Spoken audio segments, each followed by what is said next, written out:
जोंहा मैया बाव बारजाबिल गामिनि टट' रिक्सा गोमादों। जाय बिथांमोना बे टट' रिक्साखौ लांफ्लांबायदोंब्ला अन्नानै आं आरसिन जानानै खावलायहरो बे गारि मालिकनो गारिखौ गथायना होयो। गारि नाम्बारा जाहैबाय AS 16 ER नाम्बारा 1412। बिथांमोननो गारिखौ सोरबा लांसनबायदोंबा नैबे कन्टेक्ट नाम्बाराव 8812883975 बे नाम्बाराव कन्टेक्ट खालामनानै अन्नानै गथायना होयो। बर' खौरां रादाबखौ फुजा कमिटिनि आरसिनि जानानै बरायनानै लाग्रोबाय। दिनै जों बे प्रेस मिटखौ लानो नागिरनाया जाहैबाय जोंनि नैबे फुजा मेलाव मैया जोंहा मोनसे जाथाय जानानै थांदों। बेनि थाखाय जोङो बे प्रेस मिटखौ लानाय जादों। बे जाहैबाय आं गिबियावनो आंनि इन्ट्रडक्सनखौ होनानै लाग्रोसै। आङो जोंनि जियागुरि गामिनि श्री श्री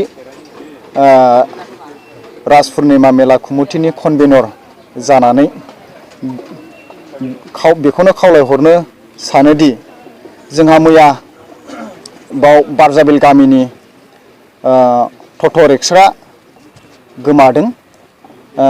जाय बिथांमोना बे टट' रिक्साखौ लांफ्लांबायदोंब्ला अन्नानै आं आरसिन जानानै खावलायहरो बे गारि मालिकनो गारिखौ गथायना होयो। गारि नाम्बारा जाहैबाय AS 16 ER नाम्बारा 1412। बिथांमोननो गारिखौ सोरबा लांसनबायदोंबा नैबे कन्टेक्ट नाम्बाराव 8812883975 बे नाम्बाराव कन्टेक्ट खालामनानै अन्नानै गथायना होयो। बिनि थाखायनो आङो खावलायहरदों सोरबाफोर लांफ्लांबायदोंबा अन्नानै बे गारिखौ होयो। बेखौनो आङो आरसिनि जानानै फुजा कमिटिनि आरसिनि जानानै गले गले खावलायहरो। आरो बे गारिखौथ' पार्किंआव दोननाय जायाखैमोन बिथांमोनहा, माने पार्किंनि आउटआव दोननाय जादोंमोन। बेनिफ्रायनो गोमादोंनो। बिथांमोना पार्किंआव दोननाय जायाखैमोन आरो। ओमफ्राय जोंहा बेयाव कमिटिया मोनसे सिगांनिफ्रायनो 4टा बाजिनिफ्रायनो माइकिं होखादोंमोन। गारिखौ